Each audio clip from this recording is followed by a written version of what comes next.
வாராய் வாராய் ஜெகத்தை நோக்கியே, வாராய் வாராய் ஜெகத்தை நோக்கியே, மேகமீதில் தூதரோடிதோ மேகமீதில் தூதரோடிதோ இதோ மேசியா கிறிஸ்தேசையா ஆசை நேசையா, மேசியா கிறிஸ்தேசையா ஆசை நேசையா, வாராய் வாராய் மகிழ் கம்பீரமாய், வாராய் வாராய் மகிழ் கம்பீரமாய். ஆமென். தேவநாமம் மகிழ்ப்படுவதாக. நம்முடைய வேதத்தை 1 பேதுரு 2ஆம் அதிகாரம் 11 12 வசனத்திற்கு நாம் திருப்புவோம். 1 பேதுரு 2ஆம் அதிகாரம் 11 12 வசனம். 1 Peter chapter 2 verse 11 and verse 12. பிரியமானவர்களே, அந்நியர்களும் பரதேசிகளுமாயிருக்கிற நீங்கள் ஆத்துமாவுக்கு விரோதமாய் போர் செய்கிற மாம்ச இச்சைகளை விட்டு விலகி, புறஜாதிகள் உங்களை அக்கிரமக்காரர் என்று விரோதமாய் பேசும் விஷயத்தில் அவர்கள் உங்கள் நற்கிரியைகளை கண்டு அவற்றின் நிமித்தம் சந்திப்பின் நாளிலே தேவனை மகிமைப்படுத்தும்படி நீங்கள் அவர்களுக்குள்ளே நல் நடக்கையுள்ளவர்களாய் நடந்து கொள்ளுங்கள் என்று உங்களுக்கு புத்தி சொல்லுகிறேன். 1 பேதுரு 2ஆம் அதிகாரம் 11 12 வசனம். இந்த 1 பேதுரு மற்றும் 2வது பேதுருவை நீங்கள் வாசிக்கும் பொழுது குறிப்பாக அப்போஸ்தலனாகிய பேதுரு சிதறி இருக்கின்ற விசுவாசிகள் AD 64 நடைபெற்ற மிகப்பெரிய ஒரு உபத்திரவம். நீரோவனுடைய மன்னனுடைய ஆட்சி காலத்திலே there was a great persecution during the times of Nero at AD 64. அப்பொழுது ரோமாபுரியிலே வசித்து வந்த அல்லது ரோமா சாம்ராஜ்யத்திலே வசித்து வந்த அநேக கிறிஸ்தவர்களுக்கு மிகப்பெரிய உபத்திரவம் ஏற்பட்டது. அது மட்டுமல்லாமல் அவர்கள் தங்களுடைய சொந்த ஊரையும் சொந்த வீட்டையும் சொந்த இனத்தையும் ஜனத்தையும் விட்டு அவர்கள் பல இடங்களிலே சிதறடிக்கப்படுகிறார்கள். They were scattered to many parts of the countries of the world. அந்த சிதறடிக்கப்பட்டவருடைய பெயர்கள் எந்தெந்த தேசத்திற்கெல்லாம் சிதறடிக்கப்பட்டார்கள் என்பதை குறித்து நீங்கள் முதல் அதிகாரம் முதல் வசனத்திலே வாசித்தால் அறிந்து கொள்ள முடியும். Chapter 1 verse 1 says where all they were scattered.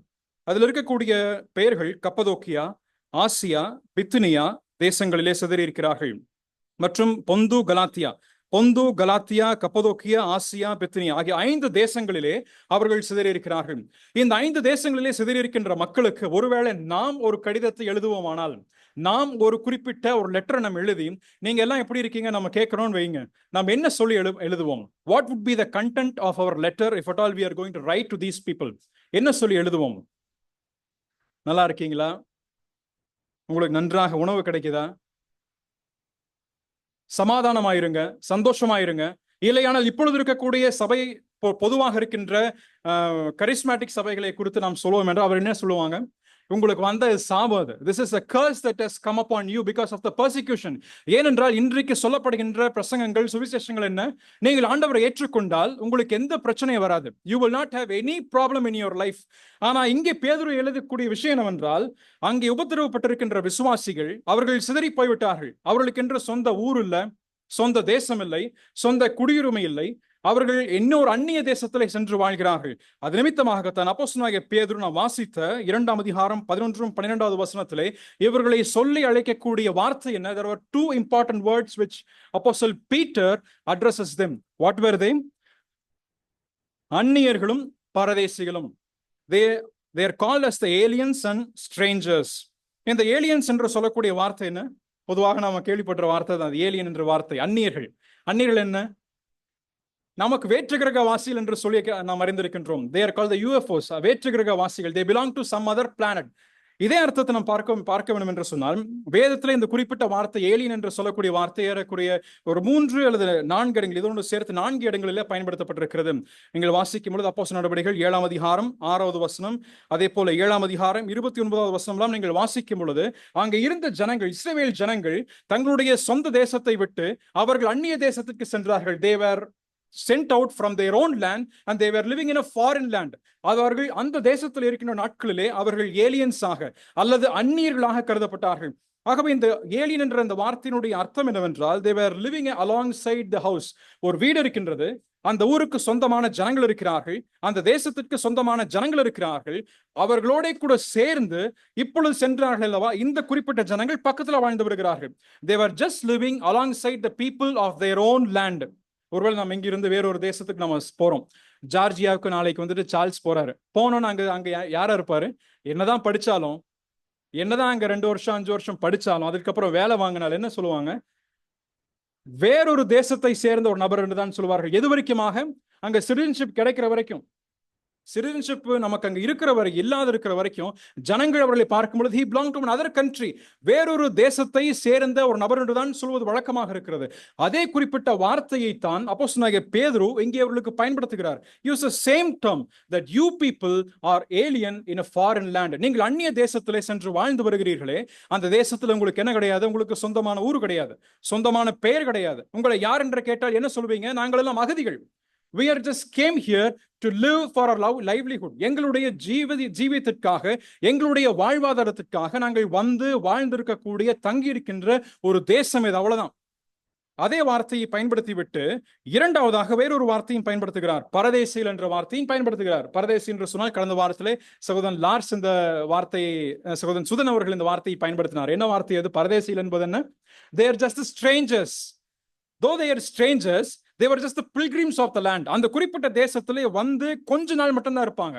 After their time is over, after their responsibility is over in their land, அந்த குறிப்பிட்ட தேசத்திலே வாழ்ந்து முடிந்து அவருடைய பொறுப்பு நிறைவேற்றப்பட்டு முடிந்த பின்பதாக அவங்க அந்த தேசத்தில் இருக்க மாட்டாங்க.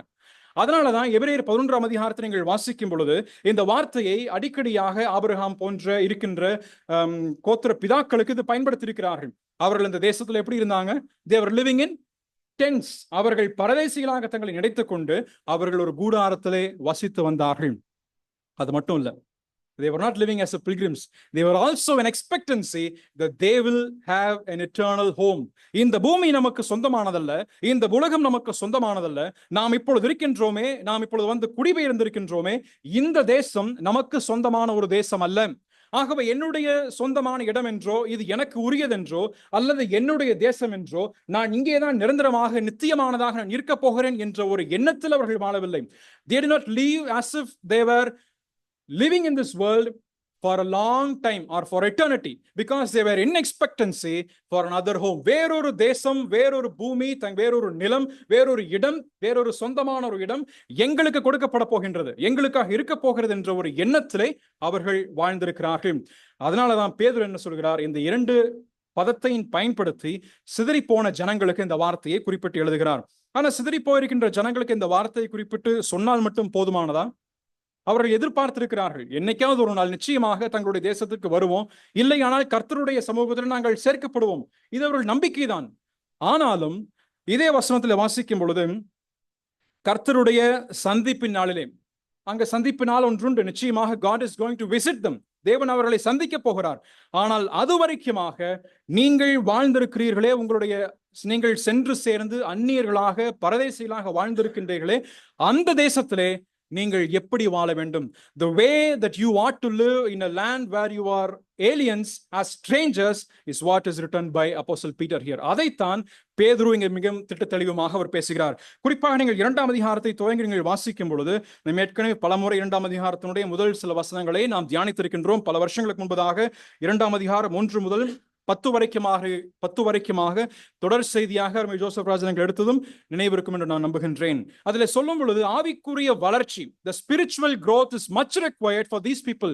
இந்த ஜனங்களுக்கு ஆவிக்குரிய வளர்ச்சி, அந்நிய தேசத்திலே வாழ்ந்தாலும் தங்களை கண்காணிப்பதற்கு ஏதுவாக சொந்த ஜனங்களோ அல்லது தனக்கு அறிமுகம் இருக்கக்கூடிய ஜனங்கள் இல்லாதிருந்த போதும் கூட, though they are living as aliens and strangers in a foreign land, they need to take care of their own walk. தங்களுடைய நடக்கையை அவர்கள் பாதுகாத்து அதை பராமரிக்க வேண்டும், மிகவும் கவனத்தோடு நடக்க வேண்டும் என்பதுதான் இந்த வசனத்திலே பேதுரு எழுதுகின்றார்.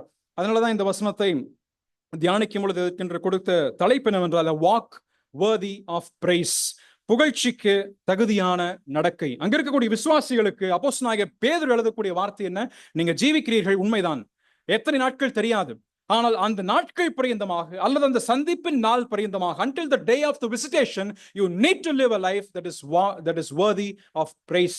புகழ்ச்சிக்கு ஒரு தகுதியான, புகழ்ச்சிக்கு ஒரு பாத்திரமான ஒரு நடக்க வேண்டும் என்று அப்போஸ்தலனாகிய பேதுரு இவர்களுக்கு எழுதுகிறார். ஆகவே இந்த வசனத்தை நாம் சற்று ஆழமாக நாம் சிந்திக்க கர்த்தர் தாமே நமக்கு உதவி செய்வாராக. முதலாவதாக இவர்கள் சந்திக்கக்கூடிய பிரச்சனை என்ன? அந்நியர்கள் பரதேசிகள் வேறு தேசத்துல போயிட்டாங்க. ஆனா இவர்கள் சந்திக்கின்ற பிரச்சனை என்ன? பழைய ஏற்பாட்டில் நீங்கள் வாசிக்கும் பொழுது ஒரு தேசத்தை விட்டு வேறொரு தேசத்துக்கு போன பின்பதாக அநேக பிரச்சனைகளை சந்தித்திருக்கிறார்கள். அது போல இங்கே அப்போஸ்தலனாகிய பேதுரு சொல்லும் பொழுதும் கூட ஒரு பிரச்சனை அவர் பேதுரு எழுதுகிறார். 11வது வசனத்தினுடைய முதல் பகுதியிலே,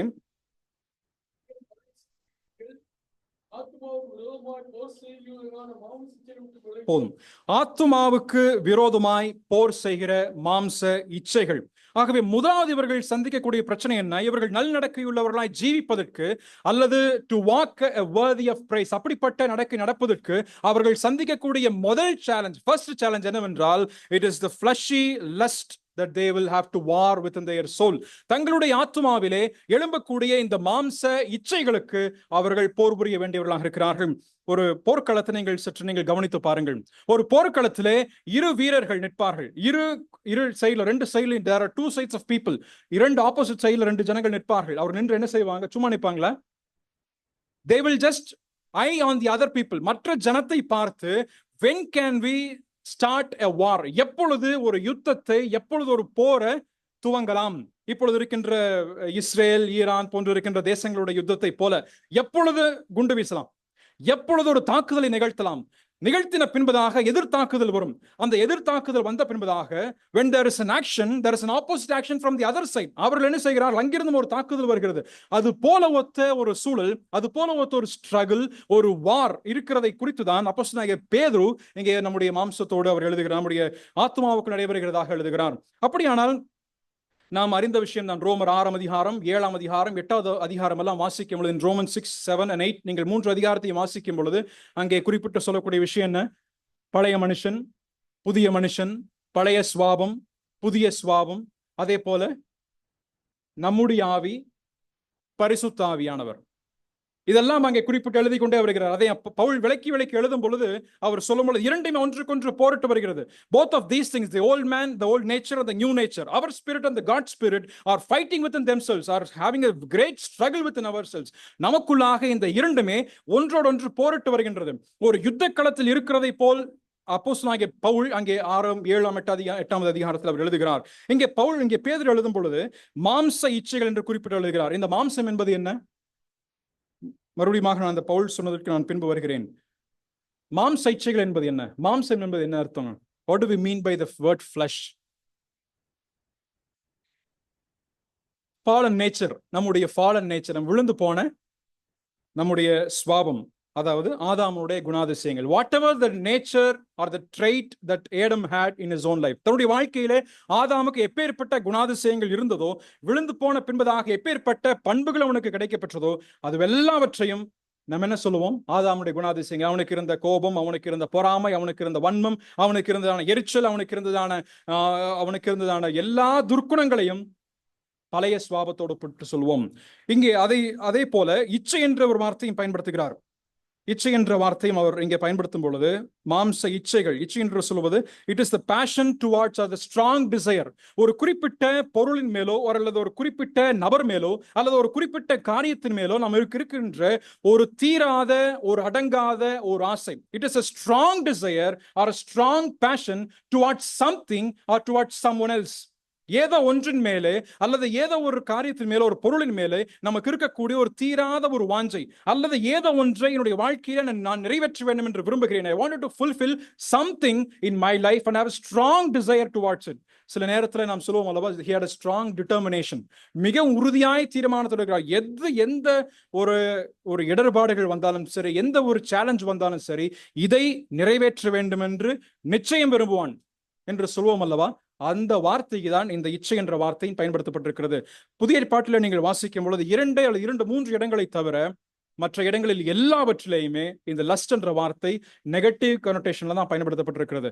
பாசிட்டிவாக பயன்படுத்தப்பட்ட ஒரே ஒன்றை மட்டும் நான் வாசிக்கிறேன். லூக்கா எழுதின சுவிசேஷம் 22ஆம் அதிகாரம் 15வது வசனம், லூக் சாப்டர் 22 verse 15. அங்க இதே வார்த்தை ஸ்ட்ராங் டிசைர் என்று பயன்படுத்தப்பட்டிருக்கிறது. அங்க ஆண்டவர் இயேசு கிறிஸ்து அவர் கெத்செமனேக்கு செல்வதற்கு முன்பதாக அவர் தன்னுடைய இருதயத்திலே ஒரு தீராத வாஞ்சி இருந்தது. He had a strong desire. He want to fulfill it somehow. எப்படியாவது இதை நான் நிறைவேற்றாக வேண்டும். என்ன விரும்புகிறார்? அவர் பஸ்காவை ஆசரிக்க வேண்டும் என்று விரும்புகிறார். He want to have Passover with his disciples. தன்னுடைய சீஷர்களோட கூட பஸ்காவை ஆசரிக்க வேண்டும் என்று விரும்புகிறார். இந்த 2-3 இடங்களை தவிர மற்ற இடங்களில் எல்லாவற்றிலேயுமே இந்த இச்சை என்பதற்கு எதிர்மறையான ஒரு நெகட்டிவ் கனோட்டேஷன், நெகட்டிவ் மீனிங் தான், நெகட்டிவ் சிச்சுவேஷன் தான் கொடுக்கப்பட்டிருக்கிறது. அதை நாம் பொதுவாக அறிந்திருக்கிற வண்ணமாக கலாத்தியருக்கு எழுதின நிருபம் 5ஆம் அதிகாரம் 19 முதல் 21 வரைக்குமாக நாம் வாசிப்போம். மாம்சத்தினுடைய கிரியைகள் வெளிரங்கமாயிருக்கின்றன. Galatians chapter 5 verse 19. மாம்சத்தின் கிரியைகள் வெளியரங்கமாயிருக்கின்றன. அவையாவன விபச்சாரம், வேசித்தனம், அசுத்தம், காமவிகாரம், விக்கிரகாராதனை, பில்லிசூனியம், சண்டைகள், பிரிவினைகள், மார்க்க பேதங்கள், பொறாமைகள், கொலைகள், வெறிகள், களியாட்டுக்கள் முதலானவைகளே. இதெல்லாம் பட்டியலிட்டு சொல்லக்கூடிய அப்போஸ்தலனாகிய பவுல் இது எதனோடு ஒப்பிட்டு சொல்கிறார்? இதெல்லாம் மாம்சத்தின் கிரியைகள் அல்லது மாம்சத்தினுடைய இச்சைகளாக இருக்கின்றது. ஒரு நபருடைய மாம்சம், the flesh of a person will always want to fulfill these desires. இந்த குறிப்பிட்ட விருப்பங்களை, குறிப்பிட்ட வாஞ்சைகளை அல்லது குறிப்பிட்ட இச்சைகளை, இந்த ஸ்ட்ராங் டிசையர்ஸ் ஒரு மனுஷன் தன்னுடைய வாழ்க்கையை நிறைவேற்ற வேண்டும் என்று விரும்பிக் கொண்டே இருப்பான். ஒருவேளை சொல்லப்பட்டிருக்கின்ற எல்லாவற்றையும் நிறைவேற்றுவதற்கு விருப்பமில்லை என்று சொன்னாலும் அங்கே சொல்லப்படுகின்ற சண்டைகள், பொறாமைகள், கொலைகள், வெறிகள், களியாட்டுக்கள், இதில் இருக்கின்ற பெரும்பாலானவற்றை நாம் நிறைவேற்றுவதற்கு பழைய மனுஷனாக இருக்கின்ற நம்முடைய வாழ்க்கையில நாம் என்ன செய்து கொண்டிருந்தோம்? We were all doing it. இதெல்லாம் நம்ம செஞ்சுட்டு தான் இருந்தோம். We were all doing most of these things in our old nature, in our old man. நம் ரட்சிக்கப்படுவதற்கு முன்பதாக இது எல்லாவற்றையும் எந்த விதமான ஒரு பிரேக் இல்லாம, எந்த விதமான ஒரு ஸ்டாப் இல்லாம, எந்த விதமான ஒரு கண்ட்ரோல் இல்லாம நாம செய்து கொண்டு வந்தோம். எந்த விதமான ஒரு கட்டுப்பாடு இல்லாமல் நம்முடைய வாழ்க்கையில நாம் ஜீவித்து வந்தோம். ஆனால் ரட்சிக்கப்பட்டதனுடைய பின்பதாக நமக்கு உள்ளாக என்ன கொடுக்கப்பட்டது? பழைய மனுஷன் சிலுவையில் அறையப்பட்டாயிற்று. புதிய சுவாபம் கொடுக்கப்பட்டது. New nature was given to us. அதே போல பரிசுத்த ஆவியானவர் நமக்கு கொடுக்கப்பட்டிருக்கிறார். அப்பொழுது இதற்குள் இருக்கக்கூடிய இந்த இச்சைகளை நிறைவேற்ற வேண்டும் என்று விரும்பக்கூடிய அந்த பழைய சுவாபம் ஒரு பக்கம் இருக்கிறது. புதிய சுவாபம் என்ன இருக்கின்றது? What is a new nature? நாம் கலாத்தியர்களை கீழே வாசிக்கும் பொழுது அது அன்பும், சந்தோஷம், சமாதானம், நீடிய பொறுமை, இச்சையடக்கம், சாந்தம், இதெல்லாம் சொல்லப்பட்டிருக்கிறது. ஆகவே இதை நிறைவேற்ற வேண்டும் என்று விரும்பக்கூடிய புதிய சுவாபம். The new nature wants to fulfill something which is empowered by the Spirit of God, but the old nature is there which is empowered by the old spirit. பழைய நம்முடைய நம்முடைய ஆவியானது பழைய சுவாபத்தை நிறைவேற்ற வேண்டும் என்று விரும்புகின்றது. அப்பொழுது இந்த இரண்டுமே ஒன்றோடொன்று பக்கம் பக்கம் நிற்கும் பொழுது எப்படி இருக்கும்? ஒரு போருக்குரிய ஒரு சூழ்நிலை தான் இருக்கும். அப்பொழுது நம்முடைய வாழ்க்கையில இந்த போர் நடைபெறுகின்றது. Do we have this waging war inside us? நமக்குள்ளாக இந்த போராட்டம் இருக்கா? இருக்காங்க. பழைய சுவாபம் இருக்கிறது, அது சண்டை பண்ணணும்னு விரும்புது. பழைய சுவாபம் இருக்கின்றது, அது எப்பொழுதுமே பிரிவினைகளை உண்டாக்க வேண்டும் என்று விரும்புகிறது. பழைய சுவாபம் இருக்கின்றது, அது காசிப் பண்ணணும்னு விரும்புது. ஆனா புதிய சுவாபம் சொல்லுது அன்பு தான் நீங்க காட்டணும்னு சொல்லுது. புதிய சுவாபம் சொல்லுது நீங்க நீடிய பொறுமையா இருக்கணும்னு சொல்லுது. ஆனா பழைய சுவாபம் சொல்கின்றது நீங்க சண்டை பண்ணுங்க, நீங்க விவாதிங்க, நீங்க எதிர்த்து பேசுங்க, you fight against the person. ஆனா புதிய சுவாபம் ஆண்டவர் இயேசு கிறிஸ்துவுக்குள்ளாக இருக்கின்ற அந்த சுவாபம் சொல்கிறது, ஆவியானவர் நமக்கு என்ன சொல்கிறார்? நீங்க அமைதலா இருங்க, சாந்தமாக இருங்க, பொறுமையா இருங்க, அன்பை கடைபிடிங்கள், சத்துருக்களை சிநேகிங்கள். இது புதிய சுவாபம் சொல்கின்றது. ஆனால் பழைய சுவாபம் இதற்கென்று ஒன்றோடொன்று முரணாக இருக்கு. There is a conflict always between our own life. நம்முடைய சொந்த வாழ்க்கைக்குள்ளாக இருக்கிறது. இதை நாம் விவரிக்க வேண்டுமான ஒரு எடுத்துக்காட்டை நான் சொல்கிறேன். சில நேரத்தில் ஒருவேளை நமக்கு ஒரு நபரோடு நாம் சண்டையிட்டோம், ஒரு நபருக்கு மேலாக ஒரு பொறாமை எழும்புகின்றது, அல்லது ஒரு நபரோட கூட நம்ம பார்க்கவே விரும்பல, அந்த நபர் ஆப்போசிட்ல வராருன்னு வச்சுக்கோங்க. First of all, the person comes in opposite direction to us. நம்ம என்ன செய்வோம்? நம்முடைய பழைய சுவாபம் என்ன சொல்லும்? பார்க்காத, don't look at him, just go away, திரும்பி போயிரு, கை கொடுக்காத, பார்த்து சிரிக்காத, கண்டும் காணாதவனை போய்விடு. இயேசு அந்த பரிசேயர்கள் எப்படி பக்க வழியாய் போனால் அது மாதிரி பக்க வழியா போயிரு, இதெல்லாம் சொல்லும். ஆனா புதிய சுவாபம் என்ன சொல்லும்? வருகிறது யார்? உன்னுடைய சகோதரன். வருவது யார்? உன்னுடைய சகோதரி. It is your brother and your sister is coming in an opposite direction. How can you stop wishing them? How can you stop from wishing them or talking to them? எப்படி நீ அவரோடு பேசுவதையோ அல்லது அவரை நீ தவிர்த்து எப்படி சொல்ல முடியும்? அது புதிய சுவாபம் ஆண்டவர் இயேசு கிறிஸ்துவுக்குள்ள இருக்கின்ற அந்த சுவாபம் சொல்லுது. அப்பொழுது இரண்டுக்கும் ஒரு போராட்டம். கடைசியில யார் பெரும்பாலுமாக ஜெயிப்பார்கள்? பழைய மனுஷன் தான் ஜெயிப்பான். புதிய மனுஷன் ரொம்ப ரேரா தான் ஜெயிக்கிறாரு. புதிய மனுஷன் ரொம்ப ரேரா தான் ஜெயிக்கிறார். ஏன்னா இந்த பழைய மனுஷனுக்கும் அல்லது புதிய மனுஷனுக்கும் அல்லது பழைய சுவாபத்திற்கும் புதிய மனுஷனுக்கும் இருக்கின்ற அந்த போராட்டம் நம்முடைய இருதயத்துக்குள் நடைபெறும் பொழுது, ஒருவேளை நம்ம தனியா இருக்கிறோம், நம்முடைய சிந்தனைகள் நம்மை தூண்டும் பொழுது, நம்ம ஏதோ ஒன்றை பார்க்கிறோம், ஆனால் அந்த குறிப்பிட்ட இச்சை அல்லது அந்த சண்டை நாம் உருவாக்க வேண்டும் என்று விரும்பக்கூடிய விதம், அல்லது ஏதாவது ஒரு போராட்டத்தை உருவாக்க வேண்டும் என்று விரும்புவது, அல்லது ஒரு பொருளின் பெயரிலே ஒரு தீராத வாஞ்சை நாம் வைத்திருப்பது, அல்லது தேவையற்றவற்றை பார்ப்பது, அல்லது தேவையில்லாதவற்றை நாம் பேசுவது, அல்லது புறங்கூறுவது, காசிப், இதெல்லாம் நமக்கு நம்முடைய இருதயத்திற்குள் வரும் பொழுது, அந்த போராட்டம் வரும் பொழுது என்ன நடக்குது தெரியுங்களா? We will always have the urge to fulfill it. அதை நிறைவேற்ற வேண்டும், அதை நான் எப்படியாவது செய்ய வேண்டும், அதை எப்படியோ எந்த சூழலாவது நான் செய்ய வேண்டும் என்ற ஒரு துடிப்பு. Our heart will pump again and again and again so fast so that we wanted to finish it off at soon. மிகவும் வேகமாக நான் நிறைவேற்ற வேண்டும் என்று தான் விரும்பி அதை முடிப்போம். என்னங்க எங்களுக்கெல்லாம் வர்றதில்லைன்னு நினைக்கிறது மாதிரி. இந்த மாதிரி வருதா? வந்துச்சுன்னா ரட்சிக்கப்பட்டீங்கன்னு அர்த்தம். இப்படிப்பட்ட உணர்வு நிச்சயம் ஏற்பட வேண்டும். நிச்சயமாக ஏற்பட வேண்டும். We need to have this kind of a struggle in our life. இந்த குறிப்பிட்ட போராட்டம், it pumps again and our heart will pump again and again to fulfill the old desire. But at the same time, we will also have the Spirit of the Lord who will instigate to fulfill what the new nature desires. புதிய சுவாபம் என்ன விரும்புகின்றதோ அதை நிறைவேற்றும்படியாக பரிசுத்த ஆவியானவர் நமக்கு என்ன செய்கிறார்? அதை தூண்டிக்கொண்டே வருகிறார். ஆனால் இறுதியிலே பெரும்பாலுமாக பழைய சுவாபம், பழைய மனுஷன் வெற்றி பெற்று அவன் சென்று விடுகிறான். இந்த போராட்டத்தை தான் அப்போஸ்தலனாகிய பேதுரு நீங்க அந்நிய தேசத்துல சென்று வாழும் பொழுது இருக்கும் என்று சொல்கிறார். எப்படி இந்த ஜனங்களுக்கு இருந்திருக்கும்? உங்களை துரத்தி விட்ட ஜனங்கள், நீங்க போய் நீங்க ஜீவிப்பீங்க. You will be living in a foreign country. அந்த ஜனங்கள் உங்களை ஏற்றுக்கொள்வாங்களா? ஏத்துக்க மாட்டாங்க. பார்க்கிற போதுல என்ன சொல்லுவாங்க? நீ அவன் தானே, உங்களாலதானே என் பிரச்சனை வந்துச்சு, உங்களாலதான் பிரச்சனை வந்து எருசலேமிலே பிரச்சனை வந்து நீங்க தான் அடிக்கப்பட்ட துரத்தப்பட்ட ஜனங்கள், அகதிகளா எங்கோ நாடு இல்லாத ஜனங்களாய் ஓடி வந்தீர்கள் அல்லவா? You have been traveling from a different country and living here as a sojourners. இன்னும் சொல்லுவாங்க, நீங்க இங்க இருப்பீங்க, இன்னைக்கு இங்க இருப்பீங்க, நாளைக்கு போயிருவீங்க. நாங்களாம் யாருங்க? பூர்வக்குடி, ஆதிக்குடி. நாங்களாம் இங்கேயே இருந்து பிறந்து வளர்ந்த ஜனங்கள். நீங்களாம் யாருங்க? வந்தேரிகள், வந்தவாசிங்க, பொழைக்க வந்தவங்க. You belong to some other place and have come here. இதைத்தான் சொல்லியிருப்பாங்க. அப்போ இப்படிப்பட்ட மனசுக்குள்ள இந்த போராட்டம் வரும்பொழுது அவங்க என்ன நினைச்சிருப்பாங்க? இவனெல்லாம் பார்த்தா மன்னிக்கணுமா? இவனுக்கெல்லாம் சுவிசேஷம் சொல்லணுமா? Do I need to tell gospel to these people? பேதுரு சொல்றாரு, நீங்க சொல்லணும். ஏன்னா மாம்ச இச்சைகள், மாம்சத்தை நிறைவேற்றாதபடிக்கு அந்த போராட்டம் உங்களுக்கு எழும்பும் பொழுது நீங்கள் ஆவியானவர் உங்களுக்கு என்ன சொல்லுகிறாரோ அதை நீங்கள் செய்தாக வேண்டும். அது நீங்க என்ன செய்யணும்? பொறுமையா இருக்கணும். எதற்காக? உங்களுக்கு ஒரு சந்திப்பு நாளொன்று உண்டு. You will have this day of visitation. There is a waging war that is always inside us. ஆனா ஒருவேளை ஒரு சில நேரத்துல நாம் இந்த பாவத்திற்கு, இச்சைகளுக்கு நாம் விழுந்து போகின்றோம். அந்த விழுந்து போகும் நேரத்திலே நாம் நம்முடைய பலத்தை இழந்து போகின்றோம். We lose our vitality or strength in our life. நம்முடைய வாழ்க்கையில் இருக்கின்ற பலத்தை நாம் இழந்து போகின்றோம். பாவம் செய்து விட்ட பின்பதாக நம்ம மனசு அவ்வளவு அடிச்சுக்குது இல்லைங்க.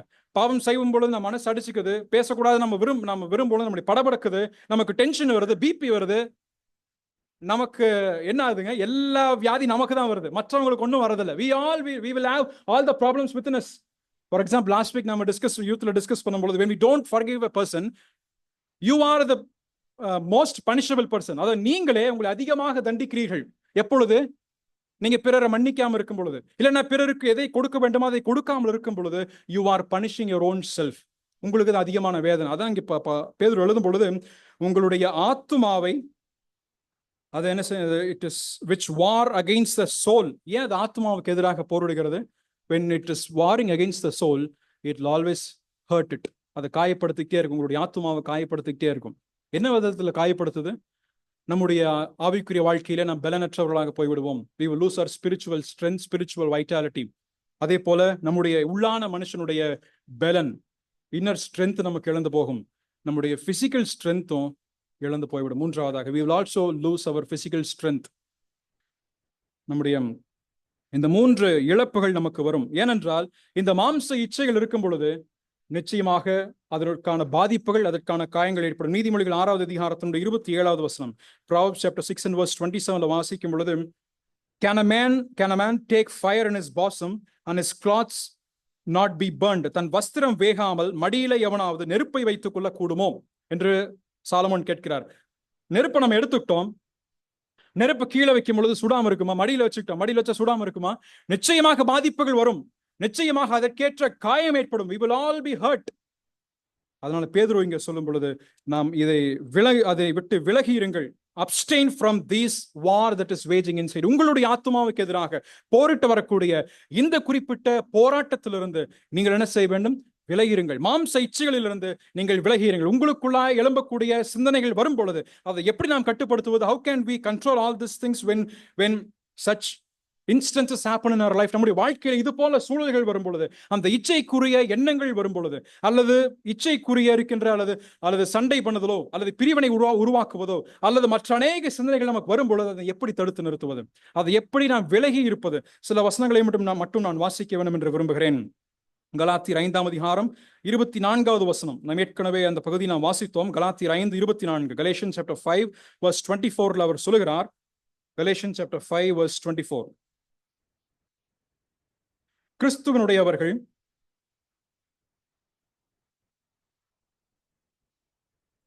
and they that Christ have crucified the flesh with the affections and lust. ரோமர் 13ஆம் அதிகாரம் 14வது வசனத்திலே put on Christ and make no provision for the flesh to fulfill the lust. ரோமர் 13ஆம் அதிகாரம் 14 வாசிக்கும் பொழுது, நீங்கள் மாம்ச இச்சை நிறைவேற்றாதபடிக்கு உங்கள் கிறிஸ்துவை தரித்துக் கொள்ளுங்கள் என்று சொல்கிறார். அதே போல் 1 பேதுரு 3ஆம் அதிகாரம் 15வது வசனம், 1 Peter chapter 3:15 வாசிக்கும் பொழுது, கர்த்தராகிய தேவனை உங்கள் இருதயங்களில் பரிசுத்தம் பண்ணுங்கள். 2 தீமோத்தேயு 2ஆம் அதிகாரம் 22வது வசனத்திலே 2 Timothy chapter 2 verse 22 வாசிக்கும் பொழுது, அவர் run away from the youthful lust, பாலியத்துக்குரிய இச்சைகளிலிருந்து நீங்கள் விலகி ஓடுங்கள். அதே போல 2 கொரிந்தியர் 10ஆம் அதிகாரம் 5ஆம் வசனத்திலே வாசிக்கும் பொழுது, உங்களுக்குள் எழும்பக்கூடிய எல்லா சிந்தனைகளையும் surrender all your thoughts into the obedience of Christ. உங்களுக்குள் எழும்பக்கூடிய எல்லா எண்ணங்களையும் கிறிஸ்துவுக்குடைய அவருடைய கீழ்ப்படிதலுக்குள்ளாக நீங்கள் கொண்டு வாருங்கள் என்று சொல்கிறார். கொலோசியர் 3ஆம் அதிகாரம் 16வது வசனத்தை வாசிக்கும் பொழுது, Colossians chapter 3 verse 16 வாசிக்கும் பொழுது, let the message about Christ with all its fullness and richness fill your life. கிறிஸ்துவனுடைய அவருடைய வார்த்தைகள் உங்களுடைய இருதயத்தையும் உங்களுடைய வாழ்க்கையை முழுவதுமாக ஆட்கொள்ள கடவுது. இதெல்லாவற்றிற்கும் மேலாக இதெல்லாம் இருந்தால் சரிதான், உங்களுடைய வாழ்க்கை வசனத்தினால் நிறையப்பட வேண்டும், உங்களுடைய எண்ணங்கள் சரிப்படுத்தப்பட வேண்டும், நம்முடைய எண்ணங்கள் நம்முடைய இச்சைகள் வராமல் பாதுகாத்துக் கொள்ள வேண்டும், விலகி ஓட வேண்டும், எல்லாம் சரிதான். ஆனால் எல்லாவற்றிற்கும் மேலாக எபேசியர் 5ஆம் அதிகாரம் 18வது வசனத்திலே சொல்லப்படுகின்ற வசனம், be filled with the Holy Spirit. பரிசுத்த ஆவியானவரால் நிரப்பப்பட்ட ஒரு வாழ்க்கை. when we are filled with the Holy Spirit, or when we have the instigation of the Holy Spirit within our own lives, then we will subject our thoughts and everything into the obedience of Christ. நமக்குள்ளாக பரிசுத்த ஆவியானவருடைய ஆளுகை காணப்படும் என்று சொன்னால், அவருடைய நிறைவு காணப்படும் என்று சொன்னால், அவருடைய வசனம் நம்மை ஆட்கொள்ளும் என்று சொன்னால், நிச்சயமாக நம்முடைய வாழ்க்கையிலே பாவ எண்ணத்தை விட்டு விலகி ஓடுவதற்கு நமக்கு நிச்சயம் வாய்ப்புகள் உண்டு. அதைத்தான் பேதுரு இங்கே சொல்லும் பொழுது, when you have the waging war inside, abstain from it. உங்களுக்குள்ளாக போராட்டங்கள் எழும்பும் பொழுது நீங்கள் அதனை விட்டு விலகி ஓடுங்கள். இரண்டாவதாக, இந்த ஜனங்கள் சந்திக்கக்கூடிய பிரச்சனை என்னவென்றால், இது ஒன்று உள்ளுக்குள்ளாக எழும்பக்கூடிய பிரச்சனை. there is a waging war that is inside. ஆனா அதே நேரத்தில் இந்த குறிப்பிட்ட ஜனங்களுக்கு வெளியிலிருந்து ஒரு போராட்டம் வருகின்றது. அதைத்தான் பேதுரு 12வது வசனத்தில் சொல்கிறார். in verse 12, புறஜாதிகள் உங்களை அக்கிரமக்காரர் என்று விரோதமாய் பேசும் விஷயத்திலே, அதிலே speak against you as evil doers. இந்த ஜனங்களை பார்த்து மற்ற ஜனங்கள் அல்லது வெளியில் இருக்கக்கூடிய மற்ற தேசத்தார் என்ன சொல்லுகிறார்கள்? நீங்கள் எல்லாரும் தீமையை செஞ்சவங்க, துன்மார்க்கமான ஜனங்கள், நீங்கள் எல்லாரும் பாவிகள், நீங்கள் எல்லாரும் துரோகிகளாக இருந்தீர்கள், அதனால தான் இந்த தேசத்தை விட்டு நீங்கள் வேற தேசத்துல வந்து வாழ்ந்து கொண்டிருக்கிறீர்கள். You are an evil doer in your own country. That is why your own God whom you worship has sent you to another land என்று சொல்லி இவர்களை குற்றம் சாட்டுகிறார்கள். பெரும்பாலுமாக இவர்களுக்கென்று வந்த ஒரு சில குற்றச்சாட்டுகள் என்னவென்றால், இவர்கள் டெரரிசத்தை தூண்டுறவங்க. இந்த கிறிஸ்தவர்கள், இந்த ஆதி கிறிஸ்தவர்கள், ஏர்லி சர்ச் கிறிஸ்டியன்ஸுக்கு பொதுவாக வந்த குற்றச்சாட்டு, இவர்கள் டெரரிசம், தீவிரவாதத்தை தூண்டக்கூடிய ஜனங்கள். ஏனென்றால் ரோமாபுரி ஒரு தீக்கரையாகப்பட்டு கொண்டிருக்கிறது. Rome is burning. அதனால இவர்கள் என்ன சொல்கிறார்? உங்களாலதான் இது வந்துச்சு, நீங்க சரியானபடி இல்லாத காரணத்தினாலதான் ரோமிலே பிரச்சனை. இரண்டாவதாக, இவர்கள் ஏத்திசம், இவர்களை குற்றம் சுமத்தினது என்ன? நாத்தியம். ஏனென்றால் இவர்கள் ஆராதிக்க வந்த பொழுது இவர்களுக்கு எந்த விதமான ஐடல் இல்லை. அதே போல ராயனையை வணங்க மாட்டார்கள். No idol worship, no Caesar worship இல்லை, நோ எம்பரர் வர்ஷிப். அதனால இவர்கள் எல்லாரும் ஏத்திசம், இவர்கள் எல்லாம் தேவனை நம்பாதவர்கள், கடவுளே இல்லை என்று சொல்லக்கூடியவர்கள் என்று சொல்லி இவர்களை சொல்வதுண்டு. அதே போல மூன்றாவதாக, they were also people who were following the cannibalism. நரமாமிச பச்சினையை பின்பற்றக்கூடிய ஜனங்களாக இருக்கிறார்கள். ஏனென்றால் இவர்கள் கூடி வரும்பொழுதெல்லாம் இந்த அப்பத்தையும் ரசத்தையும் இவர்கள் பங்கு விட்டு பிற்கிறார்கள். அதற்கு இவர்கள் சொல்லுவது என்ன?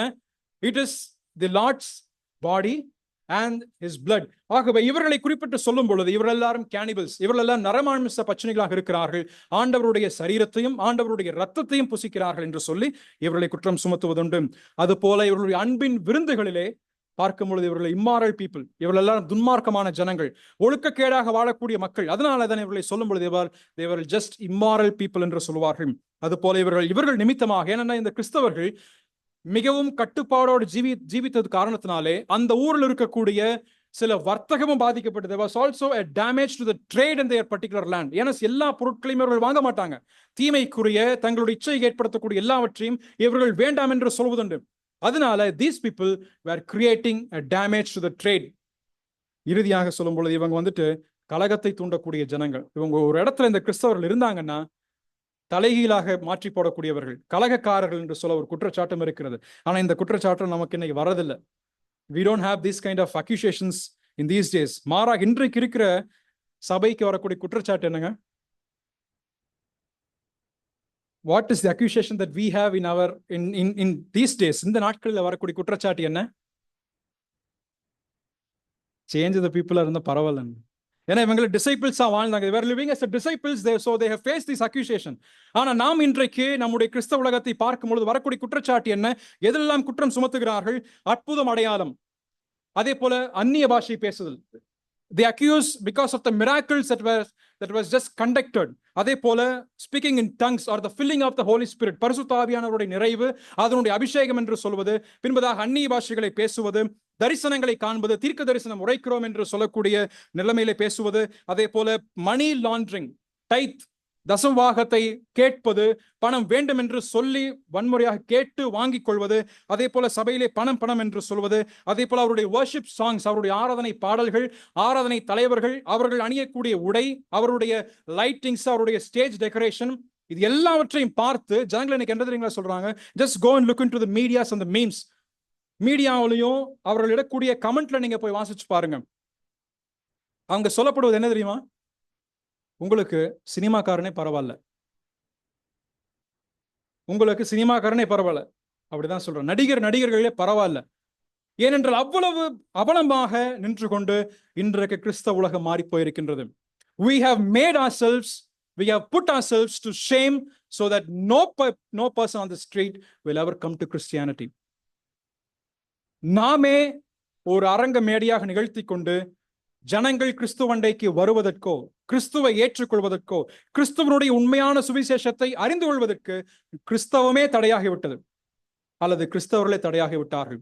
அந்த குற்றச்சாட்டு தான் இங்கே அப்போஸ்தலனாகிய பேதுரு இங்கே வந்துட்டு சில குற்றச்சாட்டுகளை உங்களுக்கு வந்திருக்கு. You all have accusation.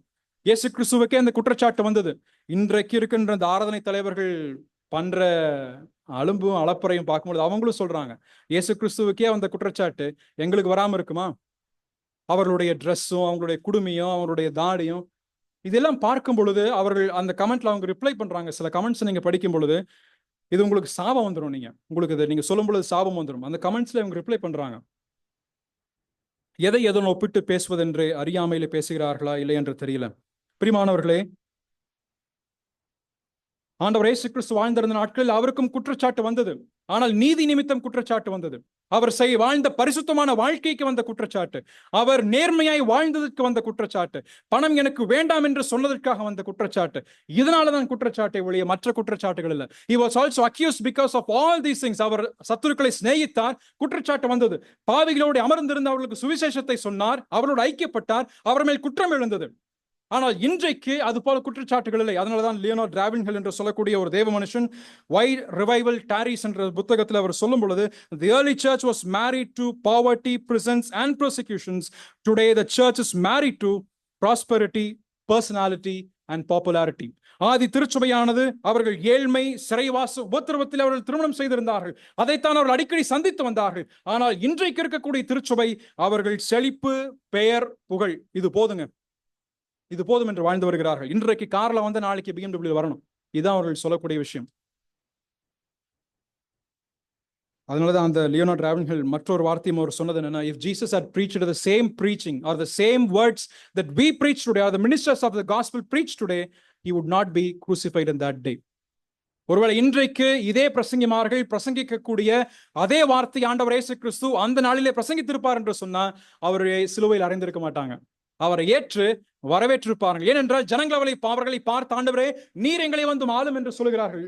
Lord please come and rule over us என்று சொல்லுகிறார்கள். ஆனால் ஆண்டவர் என்ன செய்கிறார்? அவர்களை விட்டு வழிவிலகி போய்விட்டார். ஆனால் இன்றைக்கு இருக்கின்ற பிரசங்கிமார்களுக்கு என்ன? வந்து ஆளுங்கன்னு சொன்னா தேங்க்யூ, பிரைஸ் தி லார்ட், கர்த்தர் எங்களுக்கு தரிசனத்துல நேத்தை காட்டிட்டாரு. இந்த குற்றச்சாட்டு இந்த ஜனங்கள் வெளியாக சென்று சிதறி போன தேசங்களிலே வாழும் பொழுது அவர்கள் சந்தித்தார்கள். இதற்கு பேதுரு சொல்லக்கூடிய அறிவுரை என்ன? அவற்றின் நிமித்த அவர்கள் உங்கள் மன்னிக்கவும் அக்கிரமக்காரர் என்று விரோதமாய் பேசும் விஷயத்திலே இருக்கின்ற பொழுது அவர் சொல்லும் அறிவுரை 1 பேதுரு 4 அதிகாரம் 14 முதல் 14 வரை. 1 Peter chapter 4 verse 14 to 16. நீங்கள் கிறிஸ்துவின் நாமத்து நிமித்தம் நிந்திக்கப்பட்டால் பாக்கியவான்கள், ஏனென்றால் தேவனுடைய ஆவியாகிய மகிமையுள்ள ஆவியானவர் உங்கள் மேல் தங்கி இருக்கிறார். அவர்களாலே தூஷிக்கப்படுகிறார், உங்களாலே மகிமைப்படுகிறார். ஆதலால் உங்களில் ஒருவனும் கொலைபாதகனாவது, திருடனாயாவது, பொல்லாங்கு செய்தவனாயாவது, அந்நிய காரியங்களில் தலையிட்டுக் கொண்டவனாவது, பாடுபடுகிறவனாயதும் இருக்கக்கூடாது. ஒருவன் கிறிஸ்தவனாய் இருப்பதனால் பாடுபட்டால் வெட்கப்படாமல் இருந்து அது நிமித்தம் தேவனை மகிமைப்படுத்த கடவன். Let you glorify God on this behalf. இப்படி நீங்கள் நிந்தை சகித்தால் நீங்கள் தேவனை மகிமைப்படுத்த வேண்டும் என்று அவர் அதற்கு அறிவுரை சொல்கிறார். நாம் அறிந்த வண்ணமாக மத்தேயு சுவிசேஷம் 5 அதிகாரம் 11வது வசனம், என் நிமித்தமாக நீங்கள் துன்பத்தை சகித்தால் நீங்கள் பாக்கியவான்களாய் இருப்பீர்கள். அப்போஸ்தலர் நடவடிக்கைகள் Acts chapter 24 verse 5 and 6 வாசிக்கும் பொழுது இந்த பவுலையும் மற்ற ஜனங்களை பார்த்து அவர்கள் சொன்னது என்ன? நீங்கள் எல்லாரும் இங்கே வந்து கொள்ளை நோயாக இருக்கிறீர்கள். ஆனால் அவர்கள் அதை கண்டு சந்தோஷமாய் நினைத்தார்கள். They thought that they are very much worthy to receive the persecution. தங்களுடைய வாழ்க்கையில் உபத்திரவத்தை சந்திக்கும் பொழுது அல்லது நிந்திக்கப்படும் பொழுது, தூஷிக்கப்படும் பொழுது அவர்கள் அதனை பாக்கியம் என்று எண்ணினார்கள். அப்போஸ்தலர் நடவடிக்கைகள் 5 அதிகாரம் 41வது வசனம், Acts chapter 5 verse 41லையும் இதே கருத்து தான் சொல்லப்படுகிறது. ஆகவே இவர்களுக்கு வந்து there is an accusation from outside. அப்பொழுது இவர்களுக்கு சொல்லப்பட்ட admonition or the advice is that glorify God. Be quiet and glorify God. நீங்க தேவனை மகிமைப்படுத்துங்கள். மூன்றாவது, இவர்கள் வாழ்ந்து வந்திருந்த அதே சமுதாயத்தில் there was also an obligation to be fulfilled. அவர்கள் நிறைவேற்ற வேண்டியிருக்கின்ற ஒரு கடமை ஒன்று உண்டு. அந்த கடமை என்ன? பேதுரு இங்கே சொல்லும் பொழுது 2 கடமையை சொல்கிறார். நீங்கள் சிதறடிக்கப்பட்ட தேசத்திலே வாழும் பொழுது அவர்கள் உங்கள் நற்கிரியைகளை கண்டு, யார் அவர்கள் என்று சொல்லுகிறார்கள்? அவர்கள் என்று சொல்லும் பொழுது they என்று சொல்லுவது it is the Gentile people. You are living among the Gentiles, so they should see your good works. உங்களுடைய நற்கிரியைகளை அவர்கள் பார்க்க வேண்டும். அதே போல உங்களுடைய எக்ஸலன்ட் பிஹேவியர் அவர்கள் பார்க்க வேண்டும். உங்களுடைய நற்கிரியையும் அதே போல உங்களுடைய நல் நடக்கையும் அவர்கள் கவனிக்க வேண்டும். இந்த 2 கடமை அந்த ஜனங்களுக்கு உண்டு. அவர்கள் என்னதான் துன்பப்படுத்தப்பட்டாலும் இவர்கள் என்ன காண்பிக்கணும்? நற்கிரியை செய்யணும். என்னதான் நிந்திக்கப்பட்டாலும் இவர்கள் தங்களுடைய நல்ல பண்பை காண்பிக்க வேண்டும். இவர்கள் என்னதான் அடிக்கப்பட்டாலும் இவர்கள் அமைதியாக இருக்க வேண்டும். என்னதான் துன்புறுத்தப்பட்டாலும் இவர்கள் மன்னிப்பை காண்பிக்க வேண்டும், அமைதியாக இருக்க வேண்டும். அடிச்சாங்கன்னா இன்னொரு கணத்தை காட்டணும். அடிச்சாங்கன்னா அடுத்த நாள் அவங்களுக்கு கொண்டு போய் சாப்பாடு கொடுக்கணும். இப்படி இருந்தா முடியுமா நம்மளால? Will we be able to do the same thing? Suppose if some person is despising us today, will we be able to love them tomorrow? இன்றைக்கு ஒருவேளை நம்ம ஏளனமாக நம்மை தூஷித்து போன ஒருவரை அடுத்த வாரத்திலே நாம நேர்ல பார்க்கவே மாட்டோம். ஆனா நேசிக்க முடியுமா?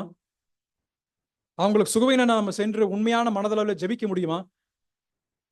இதைத்தான் சொல்கிறேன். ஒருவேளை நீங்க உங்கள் அயலானுடைய இடத்துல நீங்க இருக்கும் பொழுது, when you are living in your neighborhood, உங்களுடைய அயலகத்தில் நீங்கள் இருக்கும் பொழுது அந்த இடத்துல உங்களுக்கு பிரச்சனை வரும். நிச்சயமாக நீங்க சந்திப்பீங்க. There will be problem, there will be persecution, there will be despising. எல்லாமே இருக்கும். புறக்கணிக்கப்படுவீர்கள், நிந்திக்கப்படுவீர்கள், துன்பப்படுவீர்கள். ஆனா நீங்க செய்ய வேண்டியது என்னவென்றால் அவங்களை நேசிக்கணும், அவர்களை உபசரிக்கணும். அவர்கள் அந்நியர்கள் தான், ஆனாலும் நீங்கள் அவர்கள் ஏற்றுக்கொள்ள வேண்டும். உங்களுடைய வீடுகளில் நீங்கள் ஏற்றுக்கொண்டு அவங்களுக்கு என்ன செய்யணும்? உணவை கொடுக்க வேண்டும். ஏனென்றால் இதெல்லாம் நீங்க செய்யும் பொழுது அவர்கள் என்ன செய்வாங்க? உங்களுடைய நடக்கையையும் உங்களுடைய குணாதிசயத்தையும் உங்களுடைய நற்கிரியையும் பார்ப்பார்கள். எதன் அடிப்படையில் அவர்கள் செய்கிறார்கள்? இங்கே சொல்லப்படுகிறது, அவர்கள் உங்கள் நற்கிரியைகளை கண்டு, they will see your good works. They are closely watching our good works and good behavior. நாம் ஒரு சூழ்நிலையிலே எப்படி நடந்து கொள்கிறோம்? How do we react to a particular situation? How do we behave to a particular situation? ஒரு சூழ்நிலைக்கு நாம் எப்படி பிரதிச்செயல் செய்கின்றோம், எப்படி நாம் நடந்து கொள்கிறோம் என்பதை குறித்து அவர்கள் கண்காணித்துக் கொண்டிருக்கிறார்கள். கிளாடிஸ் ஸ்டெயின்ஸை குறித்து நாம் புகழ்பெற்று நாம் பேசுகின்றோம் அல்லவா? அவருக்கு வந்த அவருடைய மனைவி சொல்லும் பொழுதும் அதன் பின்பதாக வந்த செய்தித்தாளில் எல்லாம் சொல்லும் பொழுதும் இன்று வரைக்கும் 20 ஆண்டுகள் கழிந்தால் நாம் பேசுவது என்ன? The way she behaved during the times of her distress. அவர்கள் அலைக்கழிக்கப்பட்ட நேரத்திலே, துன்பத்தை சகித்த நேரத்திலே அவர்கள் எப்படியாக அதற்கு பதில் சொன்னார்கள்? அவர்கள் மன்னிச்சாங்க, நேசிச்சாங்க, ஏற்றுக்கொண்டார்கள். அதைத்தான் பேதுரு இங்கே குறிப்பிட்டு எழுதுகிறார். பிலிப்பியர் 1ஆம் அதிகாரம் 27வது வசனத்திலே அப்போஸ்தலனாகிய பவுல் இதே கருத்தை சொல்லும் பொழுது, Philippians chapter 1 and verse 27 அதிலே சொல்லும் பொழுது, சுவிசேஷத்தின் விசுவாசத்திற்காக கூட போராடி எதிர்க்கிறவர்களால் ஒன்றிலும் மருளாதிருக்கிறீர்கள் என்று உங்களை குறித்து நான் கேள்விப்படும்படி எவ்விதத்திலும் கிறிஸ்துவின் சுவிசேஷத்திற்கு பாத்திரராக மாத்திரம் நடந்து கொள்ளுங்கள். எல்லா பிரச்சனையும் உண்டு, but you need to walk worthy for the gospel that you have been heard. எபேசியர் 5ஆம் அதிகாரம் 1வது வசனத்தை வாசிக்கும் பொழுது, நீங்கள் கிறிஸ்துவை பின்பற்றுகிறவர்களாகி, you need to follow Christ like the way that I have followed. It is possible only when we are the disciples of Christ. இதெல்லாம் எப்படி முடியும்னா, கிறிஸ்தவர்களாக இருந்தால் முடியாது. It is not possible when we just live as a Christian, Sunday Christian. ஞாயிற்றுக்கிழமை கிறிஸ்தவனா இருந்தா நிச்சயமாக இது முடியாது. Only when we are becoming the disciples of Jesus Christ, we will be following the footsteps. ஏனென்றால் இதை 1 பேதுரு 2ஆம் அதிகாரத்தினுடைய 21 22வது வசனத்தை வாசிக்கும் பொழுது, இதற்காக நீங்கள் அழைக்கப்பட்டிருக்கிறீர்கள், ஏனெனில் கிறிஸ்து உங்களுக்காக பாடுபட்டு நீங்கள் தம்முடைய அடிச்சுவடுகளை தொடர்ந்து வரும்படி உங்களுக்கு மாதிரியை பின் வைத்து போனார். Who has kept his footsteps? யார் இந்த அடிச்சுவடுகளை வைத்து போனார்? ஆண்டவர் இயேசு கிறிஸ்து. அப்பொழுது அதே அடிச்சுவடுகளை யார் வருவார்கள்? கிறிஸ்தவர்கள் வரமாட்டாங்க, சீஷர்கள் வருவார்கள். The disciples who are keenly noting the way of the Lord Jesus Christ will keep their feet in the place where the Lord has kept the feet. கர்த்தர் எந்த இடத்திலே தன்னுடைய பாதத்தை வைத்து நடந்து சென்றாரோ அதே அடிச்சுவட்டிலே தன்னையும் வைத்து ஒரு சீஷன் முன்னேறி சென்று கொண்டே இருப்பான். அடிக்கப்படும் நேரத்திலே பதில் வையாமலும், தூஷிக்கப்படும் நேரத்திலே மறுவேச்சு பேசாமலும் இருந்த ஆண்டவரை போல இங்கேயும் இருப்பார்கள். ஸ்தேவானை போல, அப்போஸ்தலனாகிய பவுலை போல, பேதுருவை போல, இதெல்லாம் நாம் வாசிக்கிறோம். நம்முடைய வாழ்க்கையில நாம் பின்பற்ற இங்கே பேதுரு நமக்கு ஒரு அறிவுரையை தருகின்றார். ஏனென்றால் நாம் தான் ஆண்டவராய் இயேசு கிறிஸ்துவினுடைய பிரதிநிதிகளாக, we are the witness and the representatives of Jesus Christ. உலகம் வாசிக்க வேண்டியிருக்கின்ற வேதாகமம் நாம் தான். உலகம் கேட்க வேண்டும் என்று விரும்பக்கூடிய செய்தி நாம் தான். உலகம் வாசிக்க வேண்டியிருக்கக்கூடிய அல்லது அவர்களுக்கென்று தேவைப்படக்கூடிய சத்தியம் நாம் தான். We are the Bibles that the world is reading, the truths that the world is needing, the sermons that the world is heeding. கடைசியாக நாம் வாசித்து நாம் இதே பகுதியிலே ஒரு நம்பிக்கையுள்ள கூட்டுகிறார், the ultimate prize upwards. இதெல்லாம் நீங்க சகித்து வரும் பொழுது, இந்த சவால் எல்லாம் சகித்து நீங்கள் எதிர்கொண்டு மேலெழும்பி வரும் பொழுது 12வது வசனத்திலே உங்களுக்கு ஒரு சந்திப்பின் நாள் உண்டு. அந்த நாளிலே தேவனை மகிமைப்படுத்துவார். There will be a glorifying, the day of glorifying God, the day of visitation. இங்கே கர்த்தரை மகிமைப்படுத்துவதெல்லாம் நமக்கு தெரிந்த விஷயம் தான். 1 பேதுரு 4ஆம் அதிகாரம் 11வது வசனத்தில் எல்லாவற்றிலேயும் தேவனை மகிமைப்படுத்துங்கள். மத்தேயு சுவிசேஷம் 5ஆம் அதிகாரம் 16வது வசனத்திலே அவர்கள் உங்கள் நற்கிரியைகளை கண்டு தேவனை அல்லது பிதாவை மகிமைப்படுத்தும்படிக்கு they will come to know your good works and glorify the Father in heaven. Matthew Gospel chapter 5 verse 16. எல்லாம் பார்க்கும் பொழுது ஜனங்கள் நம்முடைய நற்கிரியை பார்க்கும் பொழுது நம்மை துதிக்க மாட்டார்கள், நம்மை புகழ மாட்டார்கள். இவனுக்குள்ளாக ஒரு மாற்றம் இருக்கிறது. நமக்குள் ஜீவிக்கின்ற கிறிஸ்துவை அவர்கள் பார்ப்பார்கள். They will look at the Christ who is within ourselves. நமக்குள் இருக்கின்ற கிறிஸ்துவை பார்த்து யாரை மகிமைப்படுத்துவார்கள்? தேவனை மகிமைப்படுத்துவார்கள். அதே நேரத்தில் எப்பொழுது மகிமைப்படுத்துவார்கள்? at the day of visitation, சந்திப்பின் நாளிலே மகிமைப்படுத்துவார்கள். இந்த சந்திப்பின் நாள் என்று சொல்லக்கூடிய வார்த்தை பழைய ஏற்பாட்டிலே பொதுவாக அடிக்கடி பயன்படுத்தப்பட்ட ஒரு வார்த்தை. day of visitation is a repetitive term in the Old Testament. நாம் ஏசாயா 10ஆம் அதிகாரம் 3வது வசனம், அதே போல Exodus chapter 13 verse 19, யாத்ராகமம் 13:19, 1 சாமுவேல் 2ஆம் அதிகாரம் 1 முதல் 10 இதெல்லாம் வாசிக்கும் பொழுது இரண்டு குறிப்பிட்ட விதத்திற்காக, இரண்டு குறிப்பிட்ட வகையிலே இந்த வார்த்தை பயன்படுத்தப்பட்டது. ஒன்று நியாய தீர்ப்பிற்காக, மற்றொன்று ஆசீர்வாதத்திற்காக. One was a judgment, another was the blessing. ஒன்று நியாய தீர்ப்பு எப்பொழுது? இந்த ஏசாயால வாசிக்கும் பொழுது நியாய தீர்ப்பு கொடுப்பதற்காக.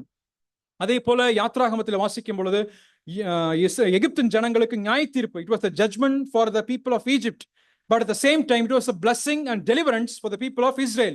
இஸ்ரவேல் ஜனத்திற்கு அது ஒரு மீட்பையும் விடுதலையும் உருவாக்கி கொடுக்கக்கூடிய ஒரு சந்திப்பு. அதே போல் அன்னாளை ஆசீர்வதிக்கின்ற ஒரு இடத்துக்கும் கர்த்தர் அவளை கடாட்சித்தார், கர்த்தர் அவளை சந்தித்தார் என்று சொல்லுகின்ற வார்த்தை அதில் பயன்படுத்தப்பட்டிருக்கிறது. ஆனால் புதிய ஏற்பாட்டிற்கு வரும்பொழுது ஒரு குறிப்பிட்ட பகுதியை மட்டும் நான் அதில் இருக்கின்ற விஷயத்தை மட்டும் நான் சொல்லி இதனுடைய வார்த்தை நிறைவு செய்கிறேன். லூக்கா சுவிசேஷம் 19ஆம் அதிகாரம், Luke's gospel chapter 19 verse 41 to 44. ஏனென்றால் இரண்டு வார்த்தைகளையும் இரண்டு சந்திப்பையும் ஆண்டவராக இயேசு கிறிஸ்து தாமே தன்னுடைய வார்த்தைகளிலே சொல்லியிருக்கிறார். 41 முதல் 44 முழுவதுமாக நாம் வாசிக்க வேண்டியதில்லை. அவர் வந்து நின்று எருசலேம் என்னும் நகரத்தை பார்த்து கண்ணீர் விட்டு அழுகிறார். He cried over the city of Jerusalem.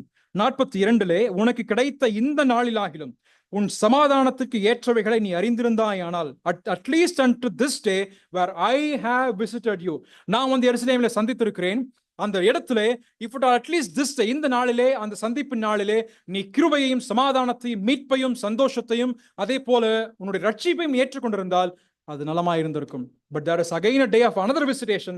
வேறொரு சந்திப்பின் நாள் உண்டு.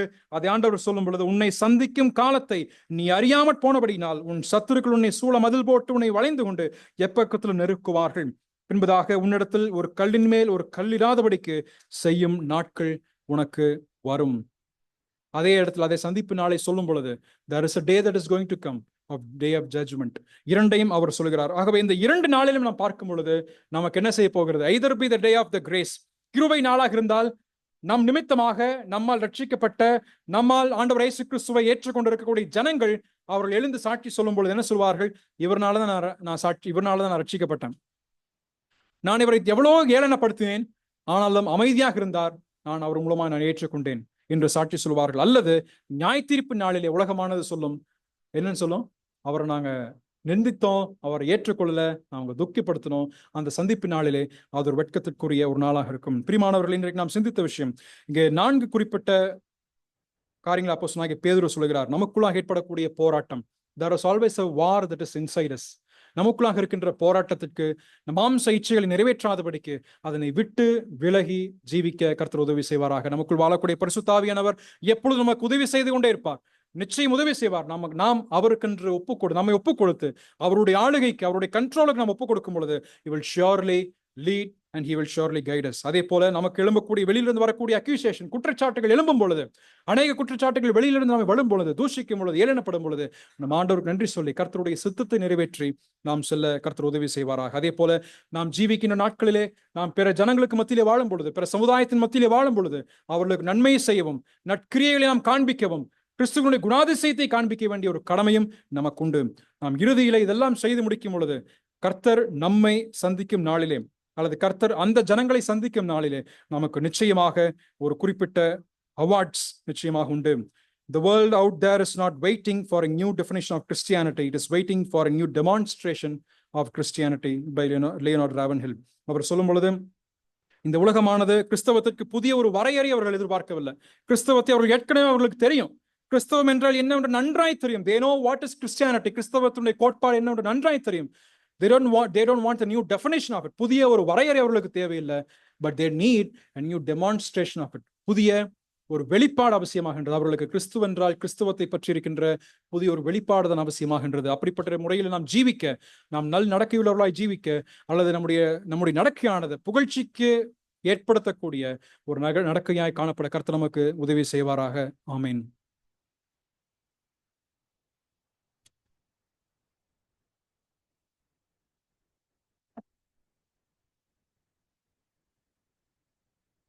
He will